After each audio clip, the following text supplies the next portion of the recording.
Welcome to Crandall University.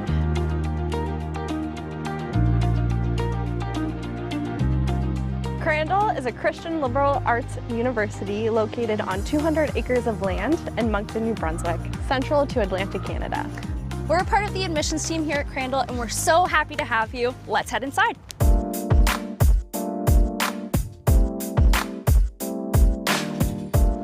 Right inside the main entrance of Stultz Hall is the Welcome Center, where the admissions team is located.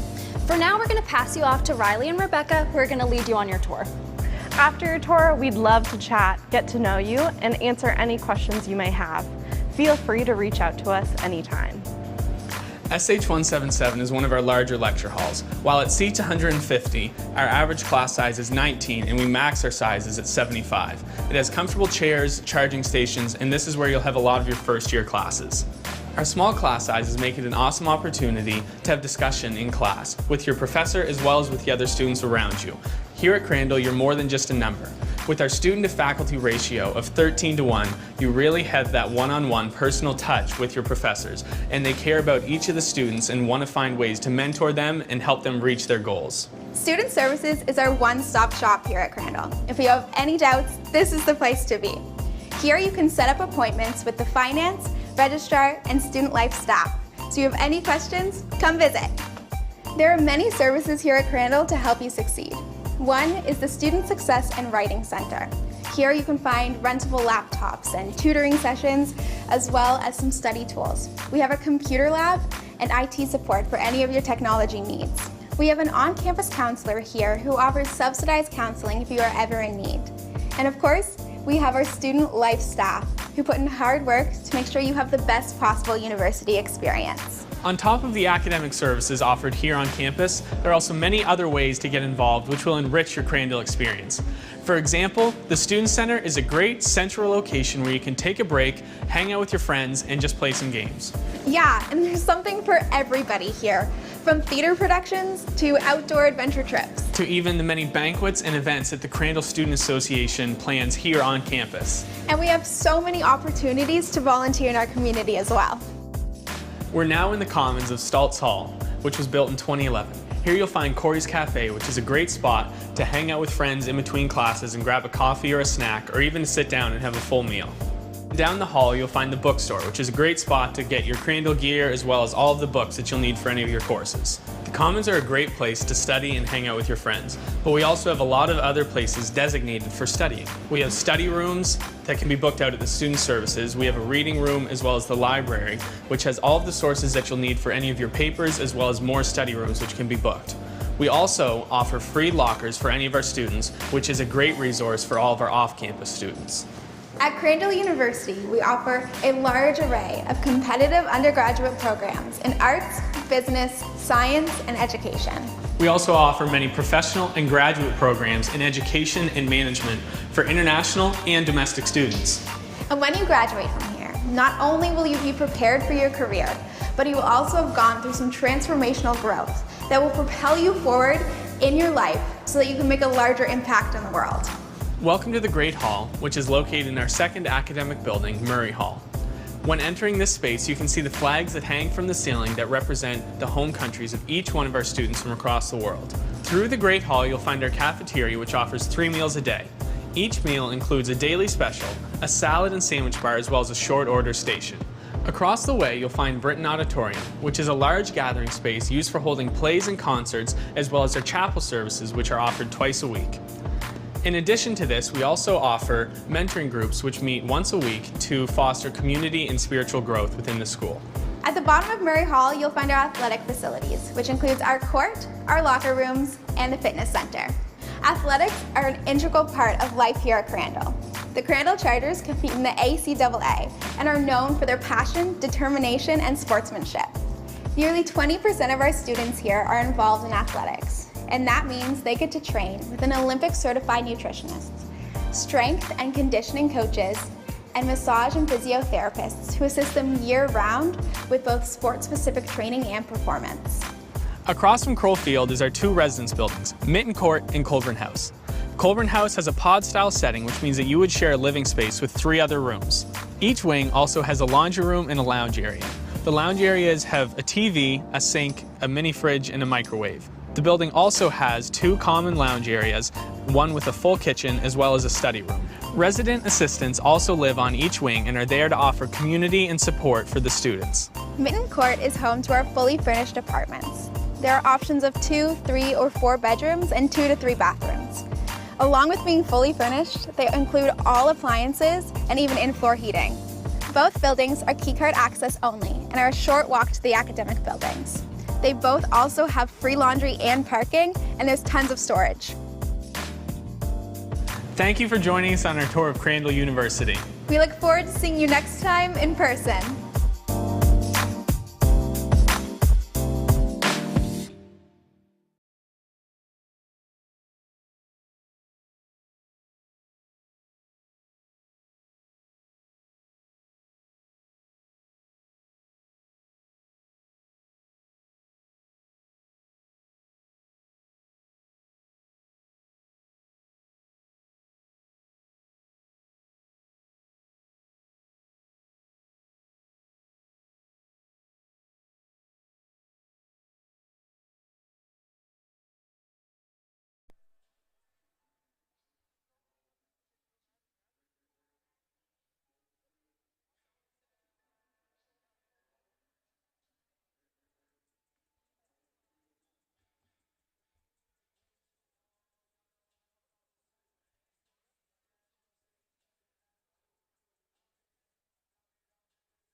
So, I don't hear anything in my ear.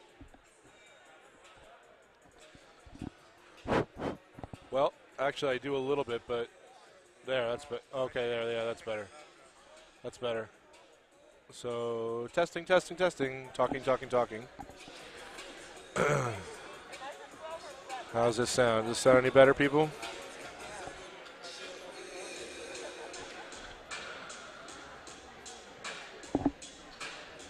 If you need me to keep talking, I'll keep talking.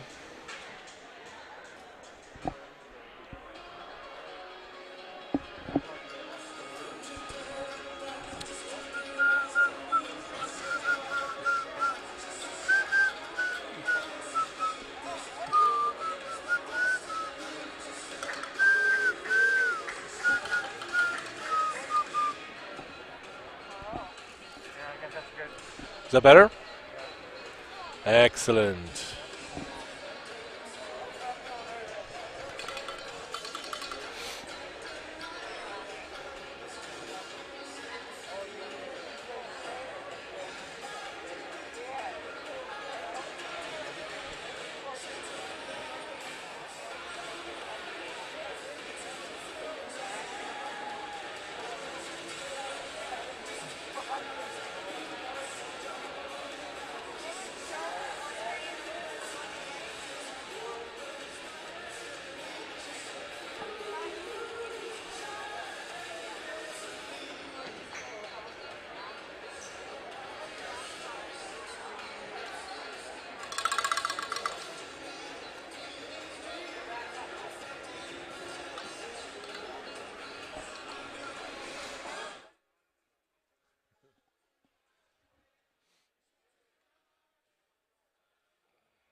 So I can go just by turning the volume back up, right?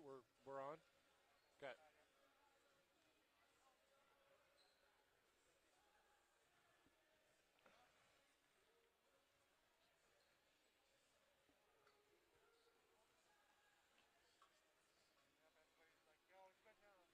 Yep. Yeah, I got a couple of comments already from our testing. So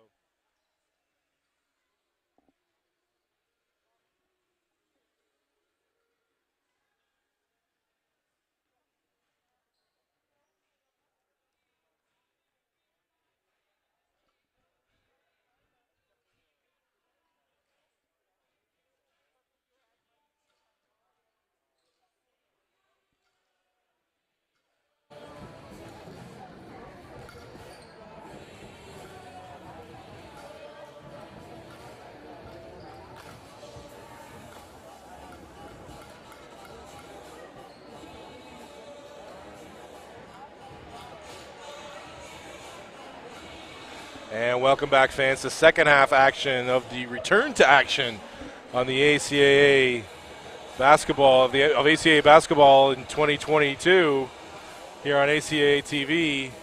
Thanks for joining us. I'm Dave Tingley on the call here from the brand spanking new Crandall Gymnasium on the campus of Crandall U here in Moncton, New Brunswick, and it was a struggle in the first half for the hometown Crandall Chargers women as they face a 40-19 deficit against the 10th-ranked St. Thomas University Tommies as they come back out here to start the second half. Leading scorers in the first half for St. Thomas with a tremendous half. Emily Owens, 6 for 7 from the field, 2 for 3 from 3, 4 steals, and an all-around terrific first half for her in her third game of the season. She's been hurt and hasn't been herself, but she certainly looked like it today in the first half.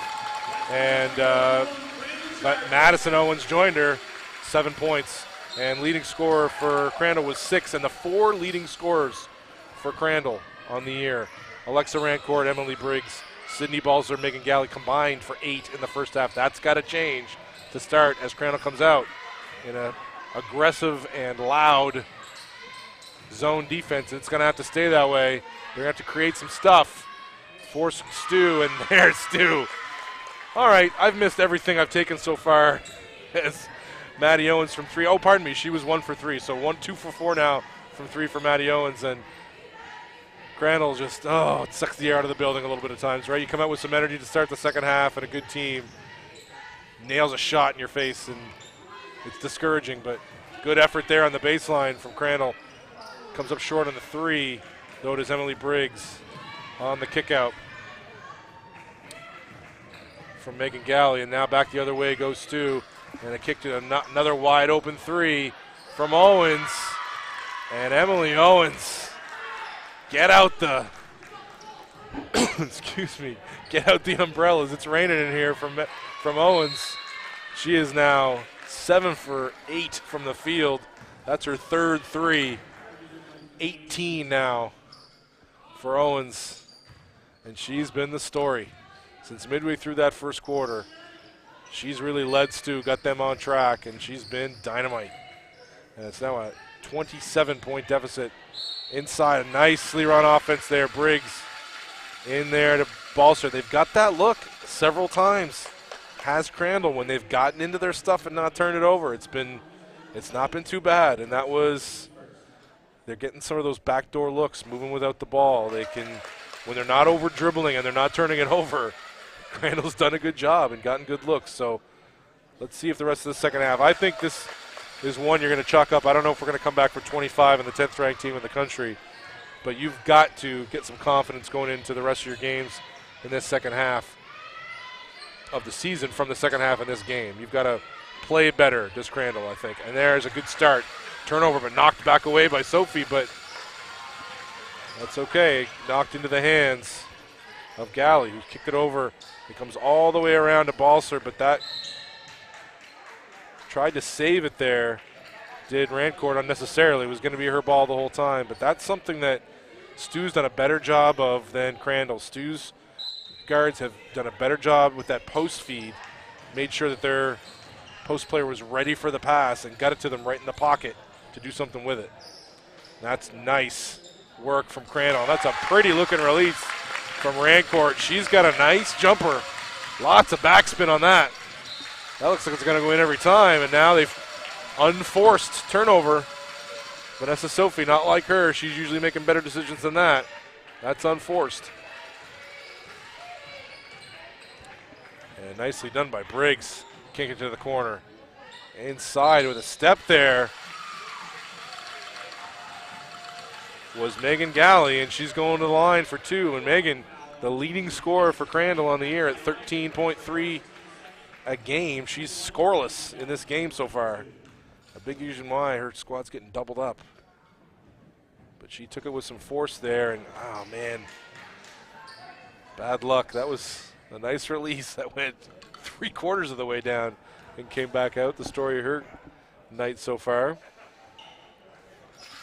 Makes the first one, and you got to figure a talented player like her, you got to have the feeling like, okay, she got one to go, maybe we can get her going.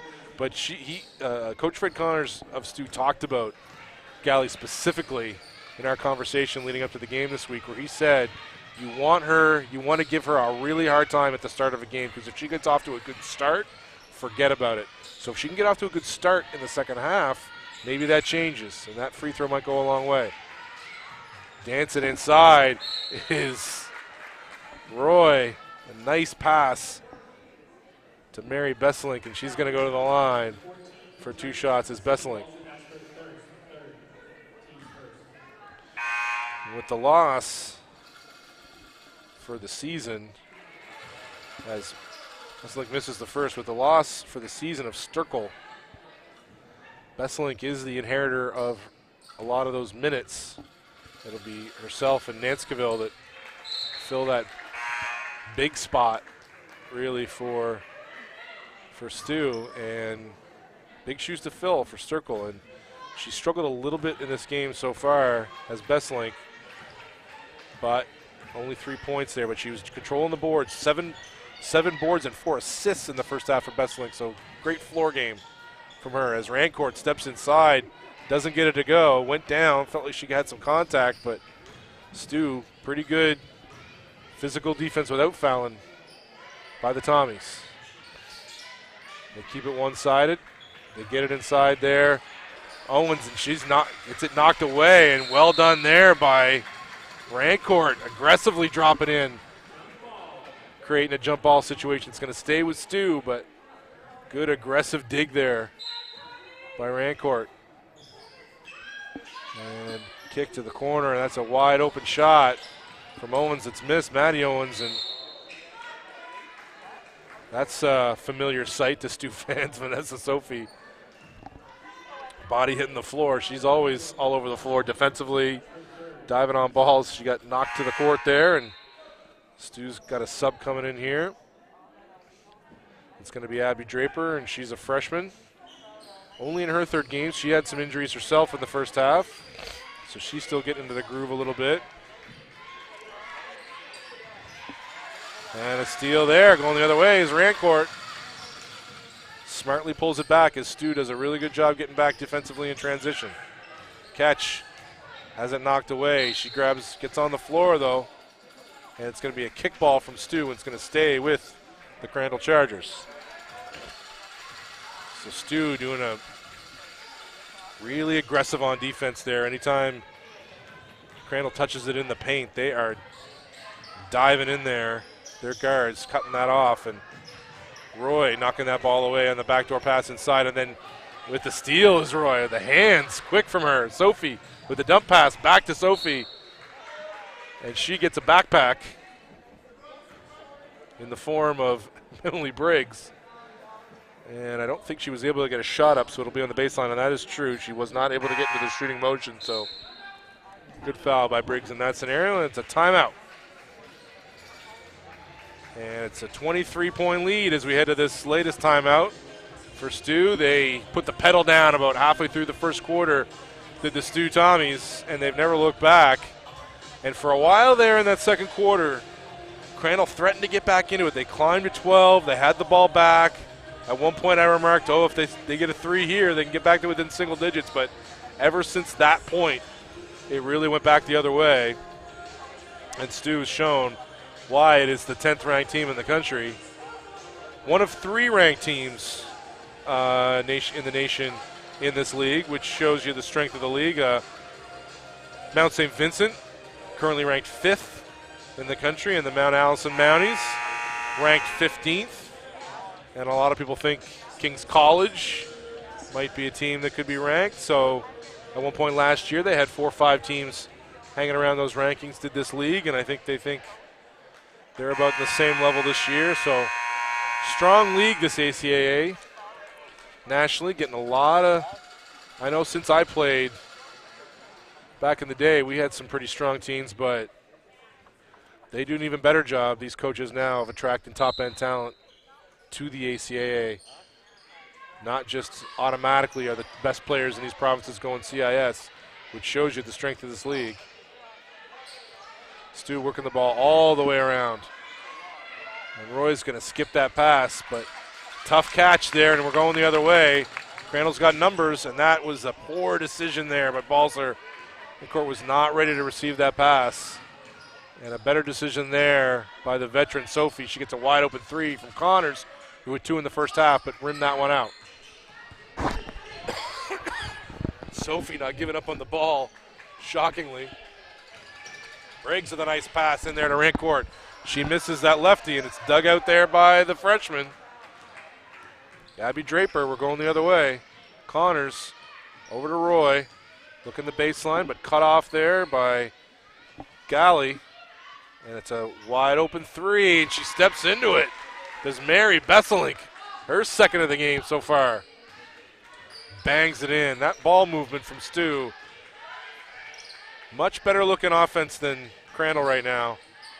Although that was a pretty look inside to Rancourt. Pardon me, to Galley, who finishes off the backboard with the right hand. Shut up, announcer, says Crandall as they move the ball nicely on that possession. That's been a rarity, though. They've held the ball, over-dribbled a little bit too much, and that's really been the story of the day. Those skip passes are really working effectively for Stu getting some wide-open shots, but that's a nicely run break from Crandall, and a good foul there from Connors, putting Briggs on the line. Well executed there by Crandall. And again, I think the rest of this game for Crandall is going to be, all right, let's set some goals here and win the rest of this game or win stretches of the game, or let's get some looks for Galley since she's been shut out most of this game, or let's get some good looks for, you know, some of our bench players who we're going to need later in the season. You know, when I say later in the season, it's weeks away or the playoffs, but, you know, they got to develop quickly some of these in this COVID era of college basketball right now. You can't wait around too much. You got to be ready to play. Connors pounds the baseline for Stu, and a nice skip again from Roy. Over to Jeffrey, another skip to Connors, and she's going to have another three, but comes up short. Rebounded by Crandall. And Briggs took a few passes to get there, but it got into her hands. Let's see what they want to run. They're running. Barr comes up to the high post. She spins and has a righty hook over her left shoulder, but it's missed. That's kind of the story of Crandall's offense. The first person that gets it kind of dribbles themselves into a look, whereas Stu is sharing the ball much better, and Jeffrey with a nice move baseline. And the backspin works well for her and knocks it in. Several Jeffreys in the building. Her father's going to be refereeing the second game, the legend, Spencer Jeffrey. And a pretty crossover from Briggs, and she's going to go to the line for two. Yes, the man, the myth, the legend, Spencer Jeffrey is in the building, along with a man more deserving of that title, his father, Gail. And we're going to hope that the Derrytown Classic, speaking of the Jeffreys and Sussex basketball, we're going to hope the Derrytown Classic returns to Sussex next year, because that tournament is missed. That's a local favorite of everybody's, I'm sure. I'm surprised, you know, just get a Jeffrey out here. It looks funny watching a Jeffrey not run the wheel on offense. So it's just a strange sight. I make fun of the Sussex people. I love you people. No more passionate people about basketball in the province in Sussex. I kid you guys. I love that wheel. I was crossing my fingers. Stu not running the wheel, but running their offense well. And getting back to the line for two free throws is Maddie Owens, who's had a strong game for Stu so far.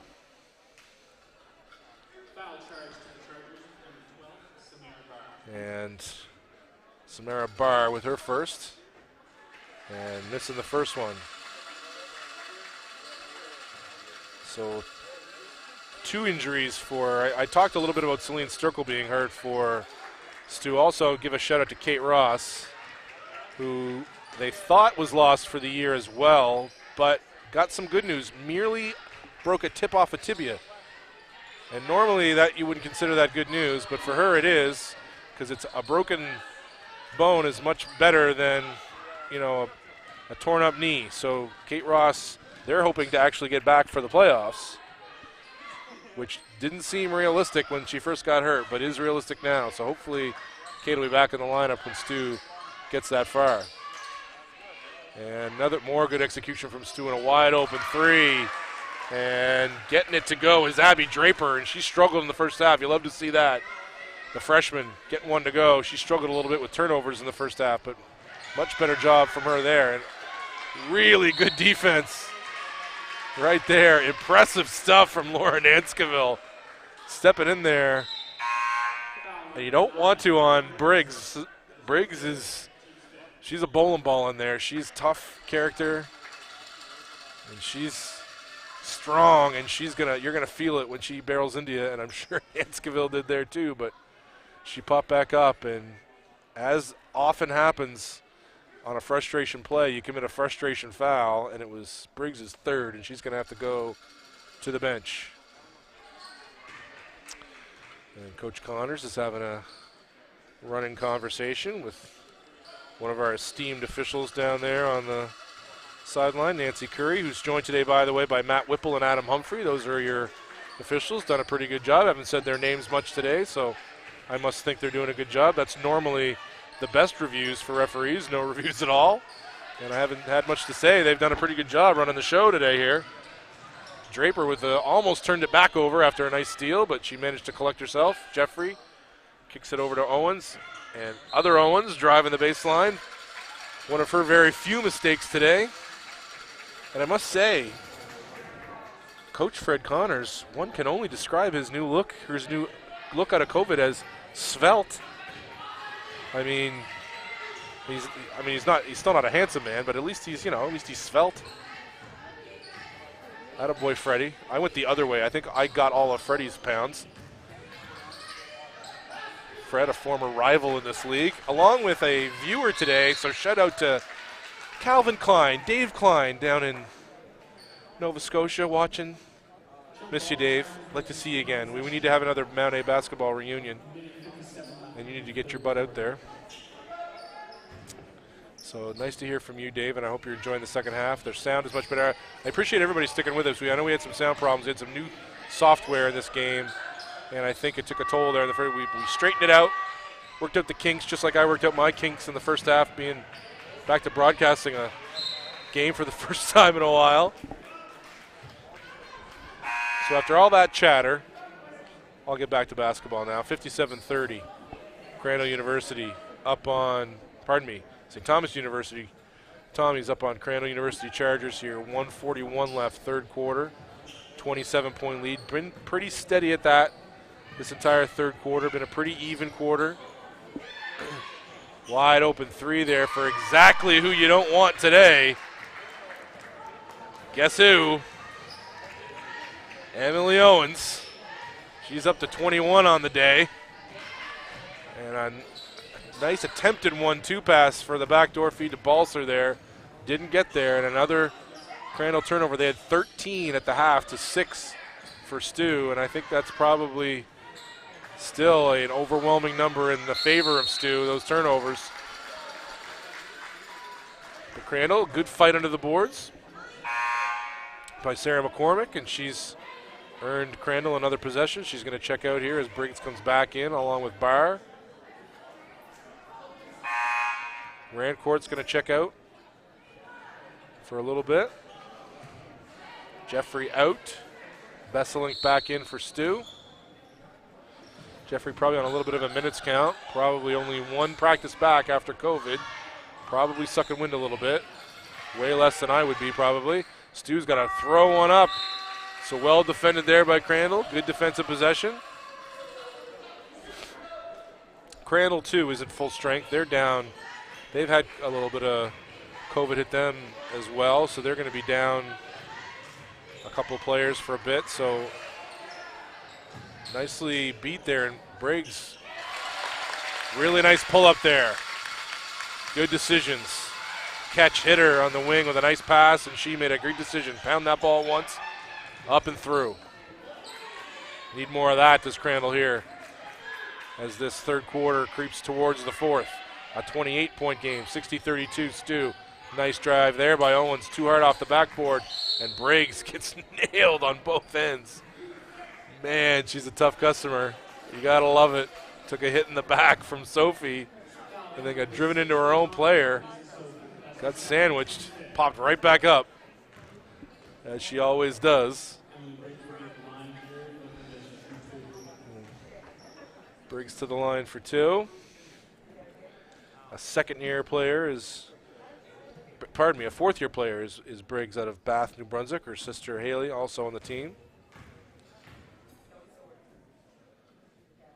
And she's up and down to that end of the province, Bath, Centerville, all those little communities up there. They love the game of basketball. Whenever we go to men's provincials, old age provincials, old man provincials, all those teams from up that direction, you always know, oh man, they're going to come ready to play and actually play hard. We just want to have some fun and go have a drink with the fellas. Those guys always come to those games, and they're also play annoyingly hard. And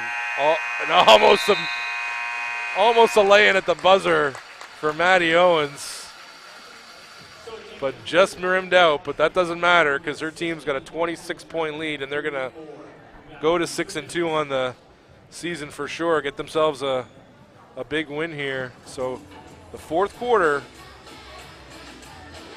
for Coach Jillian Smith is all about building towards their next game, I would say at this point, and we'll while I'm talking about next games, I'll go to the ACAA site and have a look at what the schedule is for them coming up.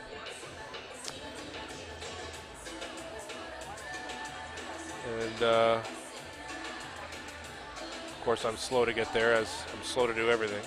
There we go. I'll call up the schedule and we'll see what the upcoming schedule is. If they, yes, they do. Look at this. Isn't this nice of them? So today, Imagine we got becoming the full version of yourself here. Imagine learning what it takes for a fulfilling career here. Imagine all you can do with a supportive community around you every step of the way. Crandall University offers a wide variety of programs with exciting opportunities outside of the classroom. Whether you're into English, history, psychology, kinesiology, business administration, science, education, at Crandall, we have only one requirement. As long as you commit to succeeding here, our entire community will see to it that you do. Imagine learning from the best faculty members. Imagine developing into your potential surrounded by people that have faith in you. Do you have faith in your future? We certainly do.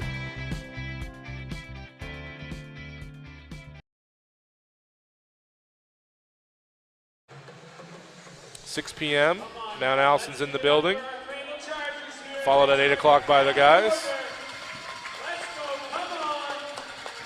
So that'll be the next game on the calendar. So that'll be fun for me and hopefully fun for you guys listening in. So to start the fourth, Emily Briggs, Sydney Balser, Alexa Rancourt, Tori Ketch, and Samara Barr for Crandall. Rancourt met there by Lauren Anscoville, and a nice cut, but just not executed.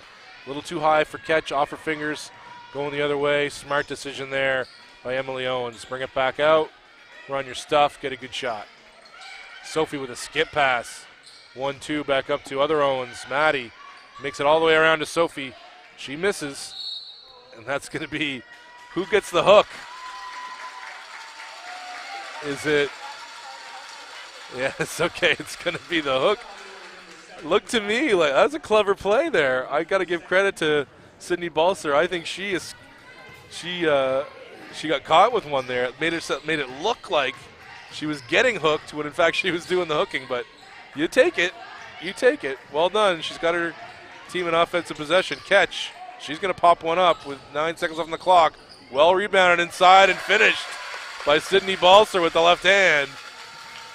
And a 24-point lead now for Stu. The Owen sisters play catch. Up top now, Besselink waiting. Back over to Besselink from Sophie. Nanskaville now into the corner to Owens. Back up, swung all the way around. She made one earlier to Besselink from that spot, rimmed out. And she's made a ton of those today, but another rim out, but another great box out from Stu and a finish, this time from Nanskaville. And that offensive glass has been one of the telling stories for Stu. Crandall not able to finish possessions this game. Missing box outs, and the bigger, little more athletic Stu Tommies has done the damage there. Briggs, long three, gets it to go from the parking lot from Riverview. Deep one. A little Steph Curry range there from Briggs. It's a big one though, 23 points now, and there's a little energy in the building from the Crandall fans, so Stu doesn't want to get too many more consecutive successful possessions for Crandall, and they do just that, cut it off. Nanskaville in there, rolling in and finishing, and you see her with a wrapped hand. There's a story there. She's had torn thumb ligaments. Thought it was a strain. She can finally catch a ball after 6 weeks as Crandall misses an easy layup there. Sophie's going to make a good decision, you know that, and she does. She finds a wide open Owens who bangs in a three. Maddie Owens, that's her third of the game.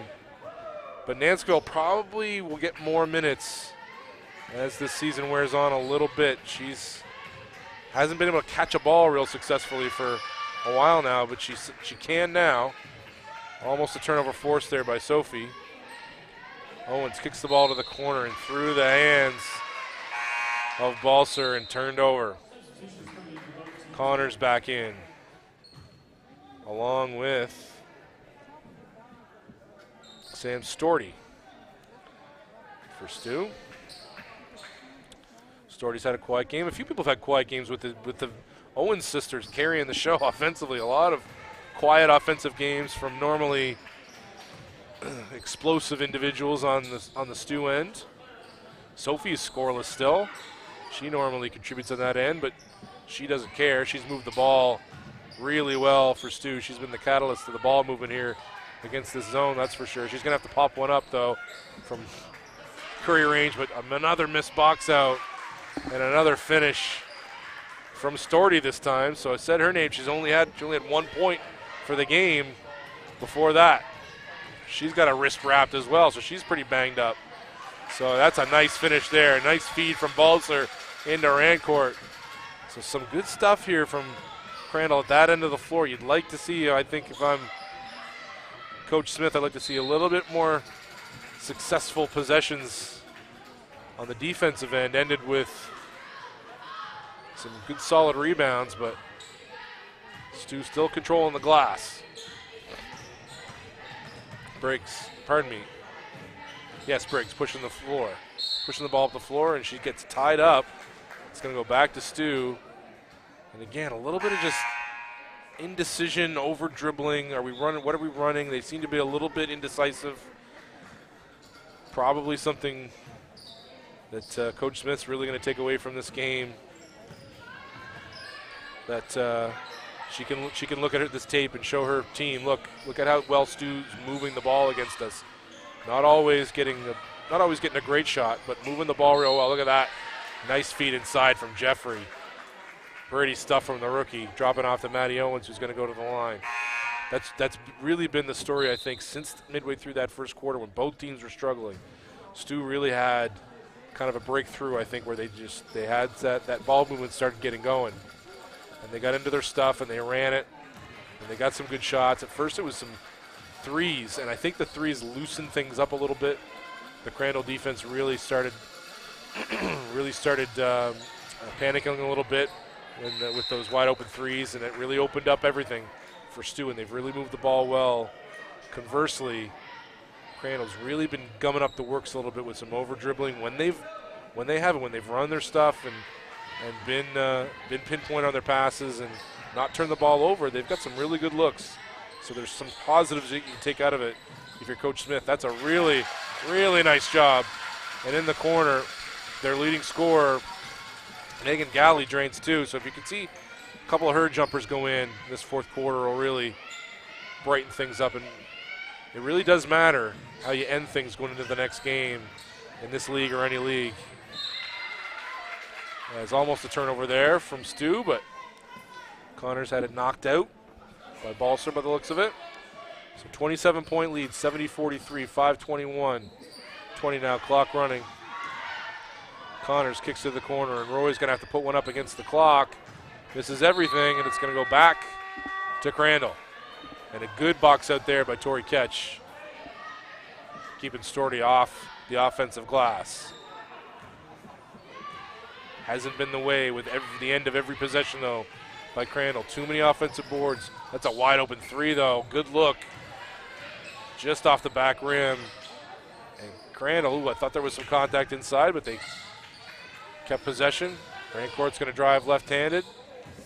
Balser's going to do the same thing down the baseline. Follows her upper miss, right-handed miss.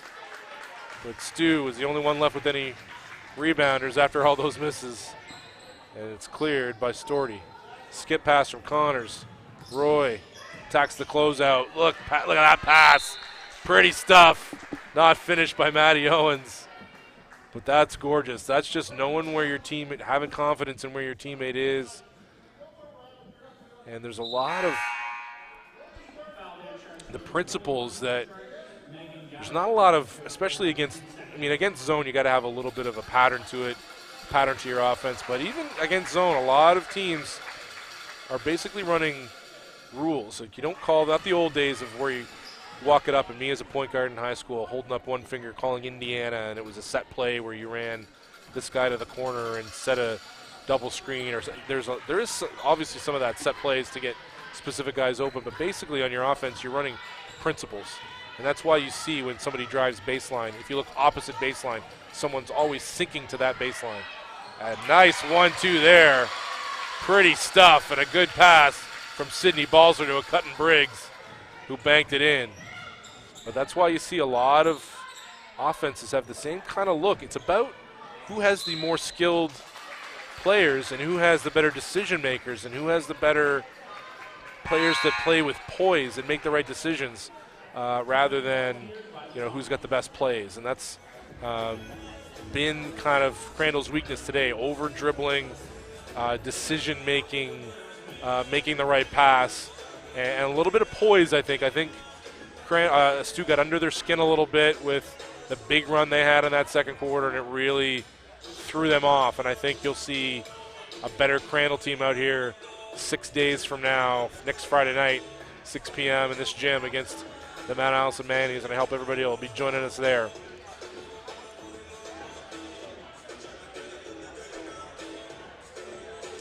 All right. So Coach Connors said he'd probably be playing 10 players today, and he did have 10 available, and all 10 have played. Pardon me, no, Olina Ross, pardon me, no. They've only played 9, so they've been going with 9 players today. He thought he might have 10, but 9, but he did have, we discussed Abby Draper, and she's had a good second half after struggling in the first half. She hasn't played since the Ken Gould tournament, her rookie year. She played 90 seconds in Montreal and had a concussion this year early in the start of the year, so she's barely played. So this is really her rookie minutes almost in this game. So we've seen some good stuff in the second half out of her. And I know Crandall too, a little bit of COVID hit them, and they're not as healthy as they want to be. So hopefully they're more healthy next Friday. And another turnover there, back to STU. Another nice skip pass. Connors, smart, looking inside, not there. Another skip pass to a wide open Owens inside. Oh, this is pretty stuff from them. That was just gorgeous ball movement. Skip passes, getting good angles for those interior feeds from Connors and Roy and Jeffrey on the wings. So just smart basketball from STU. And what those skip passes do, if you can execute them properly, and it's tough. It's tough to skip against a good zone. It's tough to skip those passes accurately and not have them hang up in the air too long to be picked up. But they must have made 40, 50 skip passes in this game, which is out of the ordinary against a good zone. But they've made them, and they've executed them well. And it's given them lots of shot opportunities, not only from the wing, but they're able to attack closeouts and get into the key, or attack closeouts and make the pass easier to the interior, where people like Maddie Owens have feasted today for STU. So into the game, back for Crandall comes Rancourt and Kylie Balser. And another long one, almost banked in this time from Briggs, but didn't go. And back comes Roy for St. Thomas. To Connors. To Jeffrey, not there. Back to Connors. Over to Roy, waiting for her bigs to get there, and Maddie Owens does. Look at that nice feed to Jeffrey, and she's going to step into the key. Well met there, nicely defended. Really nicely defended there by Megan Galley. And the referee calls a foul on himself for getting in the way of Miss Briggs. She's okay.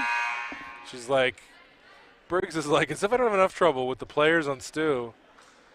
Me getting sandwiched and going to the ground. I got to worry about the referees now? Come on, Stripes. Get it together out there. So Briggs. There's a nice skip for Crandall. But see, there you go. Another example, not a well-executed. She actually dribbled herself, Balser. She actually dribbled herself into a worse angle to make that pass. And that's the difference today. STU dribbling with a purpose. If they're putting that ball on the floor on the wing, they're dribbling to put either to attack or to make it a better angle for their bigs in there. And a nice move there by Connors. And a block there out of bounds by Megan Galley. Split the defense there, did Connors. I think she was kind of expecting somebody to come open, but then tried to float it up, but just got it blocked. Balser swings it all the way around to Draper, pardon me, swings it all the way around, and it comes to Connors in the corner. Well rebounded there by Sydney Balser. Kylie now hands off to, handed it off there to Megan Galley, and again, just not quite on the same page on the wings. Our Crandall today, just out of sync. And Stu's just played really, really well, just solid. Oh, that was a nice knock away there, and rare example of a poorly executed interior pass feed from Stu. And looked like it hit the ground first before Jeffrey picked it up, but they called it off Jeffrey and remains with Crandall. 72-45, 1:45 clock running. Fourth quarter, and a nice out of bounds play for Briggs, but she's just long, and that's the story for Crandall today too. A lot of wide open shots that they've missed.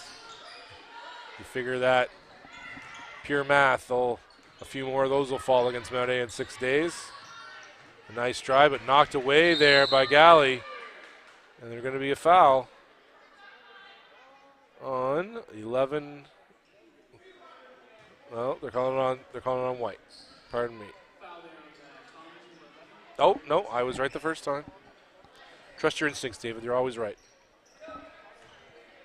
So Besselink on the foul, back to Crandall. Balser now. Into the corner. And that's Galley, but she doesn't want it, and neither did Balser at the top. And another turnover. Jeffrey now. Nothing there. Skip pass to Roy. That pass was not there, but somehow almost got there, but no, ripped away. Now by Megan Galley. Galley's had herself a much better second half. She's been real aggressive defensively. I think she's really been the standard on that end for Crandall. Crashing the glass a little bit. She's always in the middle of things. So a good second half from Galley. She can carry over the leading score from Crandall to the next game. Have a little more confidence maybe next Friday against Mount Allison. So last minute of play in what Crandall, they will, I think this will be one of these, this will be a disappointing result for them. I think they did not, they've had one of these losses to Stu already this year and one close one. And I think they expected this to be a close one. But I hope the message they take from it, I think what they will is that they are capable of playing up to Stu's level. I think they are, but not in this game. They just allowed a veteran team to really just out muscle them on the offensive glass and to out execute them offensively. They've just done a much better job executing their stuff and getting shots as Stu than Crandall. So probably our final possession here of the game. Crandall will try to run something maybe. No, it looks like they're going to dribble it out. So that'll be it for our game one here this afternoon on the schedule. Stick with us, fans, as the clock runs out here in a 72-45. St. Thomas Tommies win over the Crandall University Chargers. Crandall drops to 1-7 of the season. St. Thomas, the 10th ranked Tommies, improved to 6-2. And we are going to be back to you, fans, in about 20 minutes or so, I would say, for game number 2. The Stu men and the Crandall men. You want to come back for this, it's going to be a barn burner. We'll see you in about 20.